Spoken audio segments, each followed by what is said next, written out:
Hey there, sheepdoggers, and welcome to the much-awaited return of Blood Bowl 2. This is a World Cup match. I'm honestly not too interested in, getting far in the World Cup and kind of proving myself or anything along those lines. But I thought it might be interesting to enter a team and, take them where I can, I guess. It's not going to be far, most likely, but of course, we have the double skull Skitterz, because of course we had to, right? We'll also be carrying on with the kind of with the original Skitterz, with More Than the Bash and with Surf and Turf. I am interested to know whether you guys would be interested in seeing more World Cup stuff, or whether you'd be more interested in seeing the Skitterz and More Than the Bash kind of progress further, or die slowly. But yeah, let's switch this view. There we go. Okay, so this is a replay, and I'm doing commentary after the fact. Pardon me, we're re-watching the replay. So this is the first match. It's unfortunate. Well, it's unfortunate that we're playing against the Orcs, because they're they can be a fairly rough team. And of course, I had a little chat with Wolf Bainsons, and yeah, he was very, very strong. He was a very, very good player. No real openings. Yeah, well, we'll see how the match progresses. And of course, I don't want to make excuses. However, I did. I had been out of playing Blood Bowl for a little while, and well, there you are. So yeah, first thing I did, brought the ball back.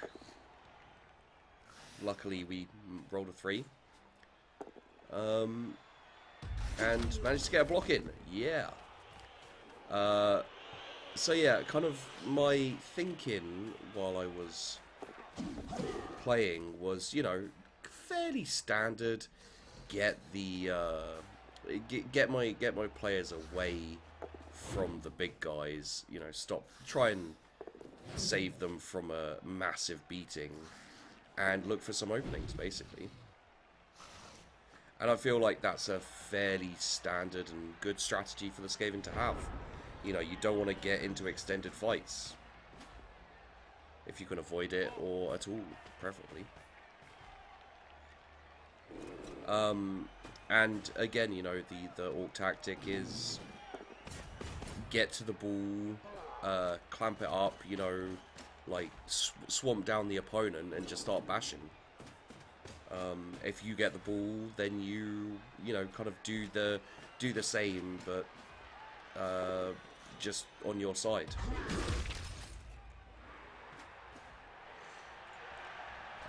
So you can see him kind of setting out his troops, as it were. He seemed to be very interested in my Storm Vermin versus his Black Orcs, which I found interesting. It's probably a pretty good tactic, to be honest. However, I perceived a fairly decent opportunity starting out on this left side. It's not like he had a weakness or anything like that, but it seemed like a prudent idea to push this left side as opposed to this right side here. So I kind of pushed up a little bit, and obviously I have my gutter runner there as well, and a gutter runner here. It makes for a decent, not throwing line, but makes for a decent running game right here, hopefully at least. And one thing this guy did really well, and if you play a bashy team, specifically an Orc team, you should really keep this guy's tactics in mind. Keep keep an eye on what he does here, and you'll probably be able to learn some pretty good ideas. You see, he's put a lot of pressure on me here, and I don't have much defense on my ball carriers. He's recognised my running game as the threat, and he's taken out. Well, he hasn't taken him out precisely, but he's taken down my my gutter runner that was in a threatening position. You know, not failing to get the bastion in too. That's something you'll see a lot of.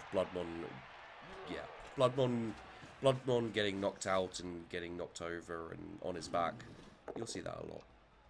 Oh, and also, just so you know, the reason you may be asking, like, why did he move that orc there when the troll already had an advantage? You know, like, obviously he doesn't need assistance against a lineman.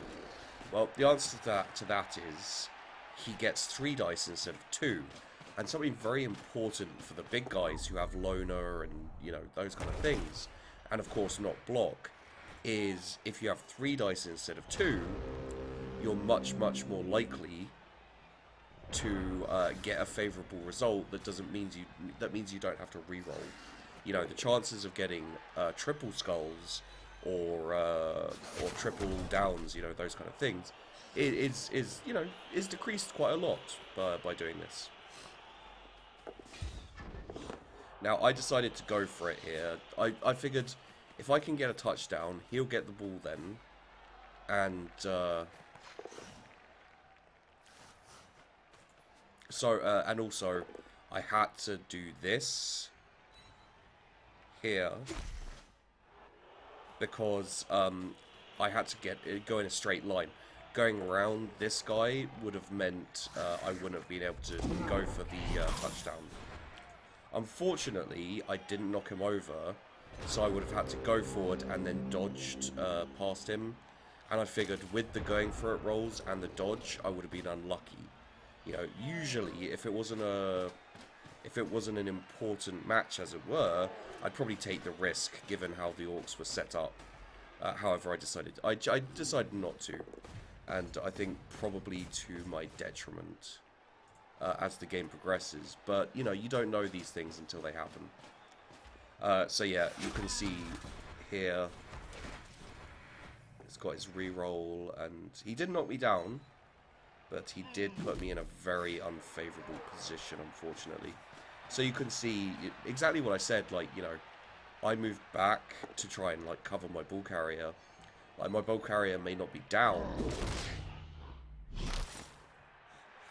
but a lot of my other players are, and he's in a much more favourable position here. The more favourable position being basically he has. Where's that? Oh, there's that roll there. Thank you for that, Kiske. The more favourable position, obviously, being kind of surrounding me, getting a lot of blocks in on my guys. I won't say I feel unlucky at this point. You know, the fact that he's done a lot of blocks and hasn't really had to do that many rerolls. You know, the only reroll he's had to do is the going for it. But he did get a lot of good knockdowns on my gutter runners, and I know it's a risk, but let's go back to the. So that was my ball carrier. I decided the best chance I had, and yes, that was double ones. They'll pop up again in a second. There they are, lovely. I decided that the best chance I had was to. Sorry. And there goes another of my guys. Sage, by the way, is named after Sage, who does the Twitch streams of Blood Bowl 2. Really cool guy.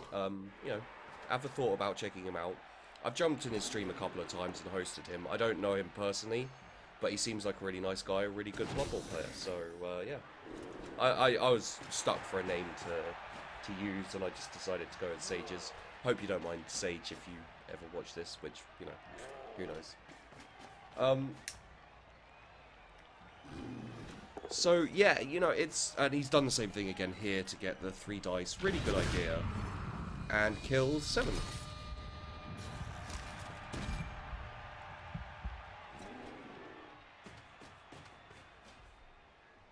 So, you know, we've already got 1 knockout, 2 injured, 1 dead. You know, it's not going brilliantly for us.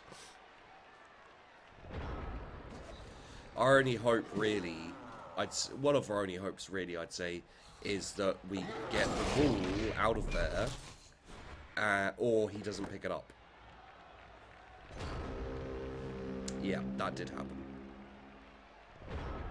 So, my thoughts were, you know, like, maybe the ball go off the left side, get thrown over here, you know, something good may come of it, because we're more, we can move better. Unfortunately, what happened was the ball bounced, landed in the hands of his blitzer, which means that the pickup was just basically that much easier, and we didn't have a chance. And yeah, aside from trying to take out my gutter runners, you know, it was fairly. Oh yeah, he managed to knock that. I believe, no, not yet. You can see, like, you know, we're in a position here where we have to give up the ghost, as it were. He did finally get, you know, skulls and stuff, which was good. But there's no way to even pressure him into getting a touchdown early, maybe getting a touchdown ourselves. At this point, I make a little bit of an effort with this guy, but at the end of the day, I couldn't see an option to really make it work.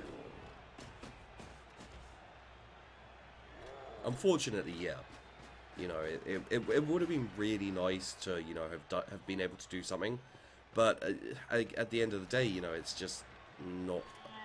It wasn't a possibility. You know, the guy played really solid, really close, and I basically had to accept it.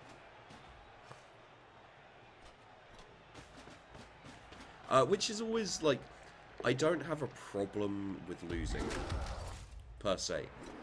You know, like, it can be frustrating to... It can be a little bit frustrating to lose, like, you know, 1-0 or 2-1 or something like that.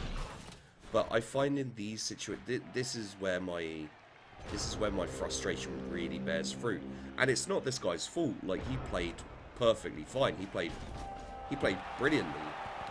But to have an entire half where you basically have to leave your guys on the ground and go, I can't do anything, so I may as well just keep passing turns, you know, or I'm going to lose more players.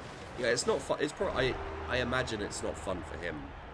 And he was a really nice guy. Like, we had a little bit of a hey, how you doing? Apparently he's won a few tournaments before, so, you know, I'm not ashamed to be defeated by him. Of course, not saying that I was, but, you know, I mean, he's getting the ball, and, you know, I wouldn't say the writing's on the wall at this point. Like, obviously, you know, luck can turn, tides can change, etc., etc. But the setting for my glorious comeback does not look great. Let's just say that. So yeah, we'll see how it goes with the kickoff onto his side. You know, it's very common when you're playing with Skaven to be able to get the ball, you know, kind of work it out so that you get round behind the enemy, like knock them down, take the ball, get a touchdown, and then in the second half, it's your ball, and, you know, you've got a great advantage.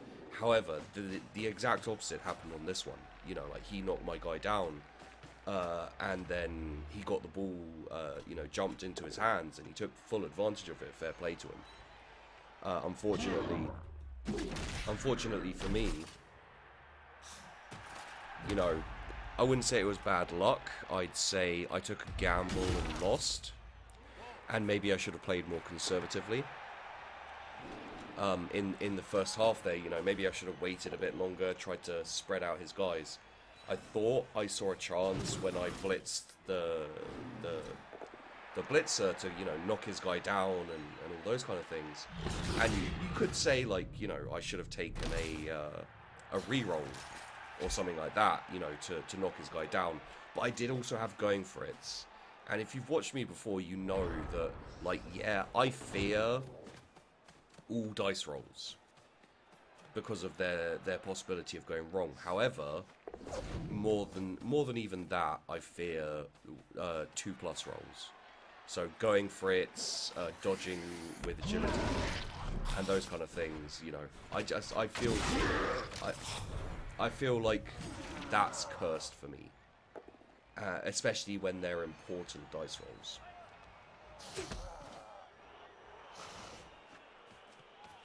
Maybe if I could get percentages up on my rolls, I'd see differently. You know, I'd see that I'm just as lucky or unlucky as everyone else.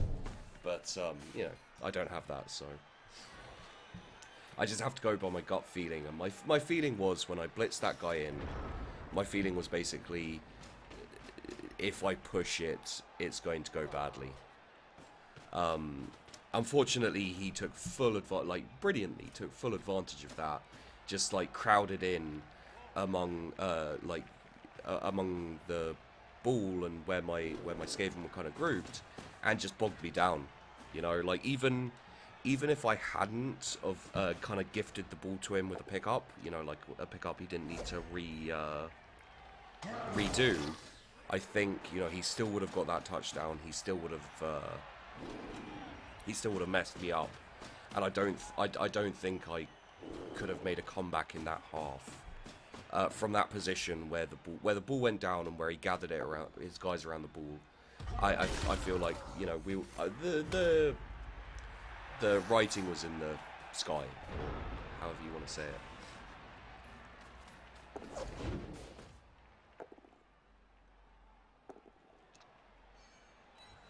And, you know, again, like, you can see his setup here is so grouped so well.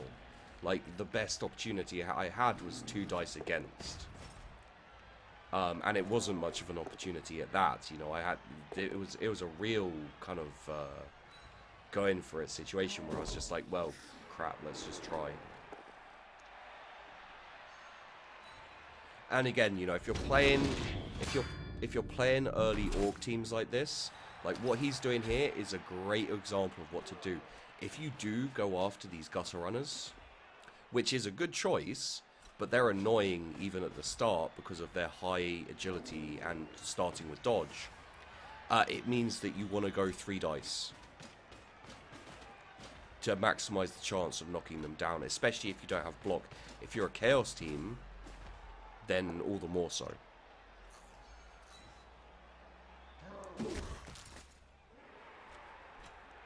And I mean, we started with 12 players. At this point, we have 5 out, so that's 8 left. You know, it's not a massive difference, but in a game against a solid player like this, you're not likely to see a chance to get the ball off him. The only way to do it would be to force his hand, basically, and yeah, the only way to really get the ball off him is to put pressure on him and be ahead of him. So if we were 1-0 up, he might be wanting to go for the win instead of the draw, and going for a touchdown, and then putting pressure on me, on my when I receive the ball. However, because he's 1-0 up, he's won this game as long as he doesn't give the ball away. So this affords him the ability to kind of cage up like this, really keep a blob of Orky strength all together. You know, maybe do an occasional blitz like this to try and take out another rat. But at the end of the day, I can't put enough pressure on him.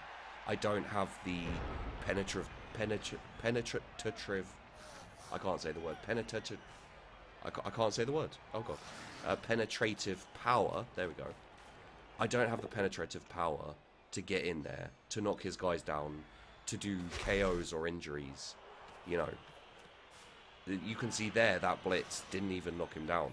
Like, it's a matter of dice roll, but still, at the end of the day, it does mean that he's just got a very nice advantage over me right now. So, it's, you know, regardless, it's going to be a tough game. And if he decides to sit it out to the end, you know, if he decides to kind of cage up down here, the only thing I'm going to do by kind of trying to get into it with him is most likely lose more players to knockouts, to injuries, and possibly to death. You know, it's an unfortunate situation to find yourself in, but you know, if I was playing this team in a way that I wanted them to keep going and keep leveling up and, you know, try not to lose people, then I would have in fact, you know, just kind of lain down possibly at this point and just been like, oh, no more blocks, no more nothing, like, we can't afford to lose more players, you know, I don't want more injuries and deaths and etc. There it is. Double ones. Well done, double skulls. Well done, pie. So yeah, you know, like, I took a chance with a one dice block. I'm still trying to get into this cage, but you know, even if I get into the cage, I still can't get to the player. I can't get to the ball carrier. You know, we've got one guy here surrounded, we've got another guy here, we've got a gunner runner just in case we get the ball. And we got this guy kind of, you know, we've got two guys stunned and all of that. There's not, at this point, there's not much I can really do to cause them any pain or discomfort or just, yeah. So, like, this is when it gets frustrating. As a Skaven player, or you know, as any player, as you lose men like this, you know, like the feeling of there's really not much I can do. You know, I've been in this situation before, but against players who are less seasoned, who are less cautious, there's an opening. You know, I've managed to find openings before.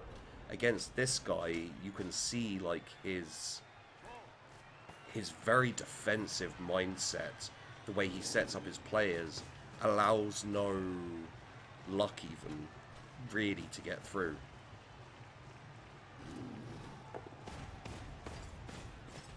You know, he's covering his bases, he's got people on the defensive so that you have to do multiple blocks, multiple terrible blocks to get through to the ball carrier. And, you know, the one chance I did manage to get through, unfortunately, we didn't manage to knock him down. Which, you know, was unlikely anyway, let's face it. And then he's got people covering all of my down guys, so if they get up, they have to blitz. I took a shot again. I took a reroll, you know, just as high in to see if we could get through. I wasn't really expecting it, but...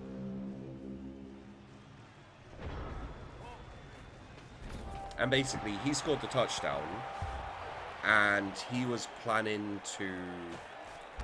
Yeah, he scored the touchdown, and he was planning on kind of, like, blocking my attempt at a one-turn touchdown, because you can do a one-turn touchdown. If you search one-turn touchdown Blood Bowl 2, you'll see the technique. I can't get it straight in my head. That's not how my brain works. So I didn't really want to attempt it. So I said to him, you know, I'm not going to try and force you into... I'm not going to try and one-turn touchdown you. I'm just going to do a pass. So he was setting up his men, and then he went, oh, well then, you know, here's the ball for you. You know, go for it. And I was like, oh, sweet. You know, nice guy. he's given me a, you know, he's not gonna just shut me out. So he gets hit on one of his guys, just a stun. I don't wish him injury on his players. You know, it's the end of the game. There's no need to do that. And we fumbled the ball. And that's the end of the match. I rolled a 1. So man of the match was Rogue. You can see here, what do we get? 14 armor breaks, 3 KOs, 3 injuries, 3 kills. So 36 blocks, 14 armor breaks is a little under half. It's not too bad. I don't think we got any armor breaks. No, we didn't get any armor breaks. 9 blocks though, so not that much of a chance for armor breaks. We got 14 armor breaks, 3 KOs, 3 injuries, 1 kill. It's fairly bad. I mean, it's just about half of the armor breaks ended up in KOs or worse, but you know, it happens. So yeah, that's the first game. We lost our first player as well, and there's not much to be done about it. But you know, it's still worth showing you guys because it's a great learning experience. Like, even if it's not learning exactly from me, going like, oh, this is why I did this, and etc. etc. Watching him play, like retrospectively, even for me, watching him play is nice because he was such a solid player. You know, like when I play, I go like, oh, I'm gonna go do this, and you know, I'm gonna try this, and etc. But he was clearly a very practiced, experienced player who had his tactics, you know, like locked down in experience and in kind of like in knowing what to do. So I did enjoy the game, don't get me wrong. And yeah, this recap took about 30 minutes or so. I think that's a great amount of time. It's not too long, it's not too short. And I'm actually happy with this style. So, you know, let me know what you think in the comments. Please do. Like, did you like me doing a recap like this, or would you prefer to see the actual match? Because I will say right now, I'm leaning towards the recap. It's easier for me to think. While I'm not trying to, you know, do other things as well. And it's easier for me to comment on it, you know, without losing my train of thought and stuff. Or my voice, which is still a little bit wobbly. But yeah, would you guys like to see more of the Double Skull Skitterz in the World Cup? I've done one more match. I will do more if it's something you guys would like to see. Let me know. So, I hope you enjoyed this video. Don't forget to like and subscribe. It always helps me out a lot. And I'll see you in the next one.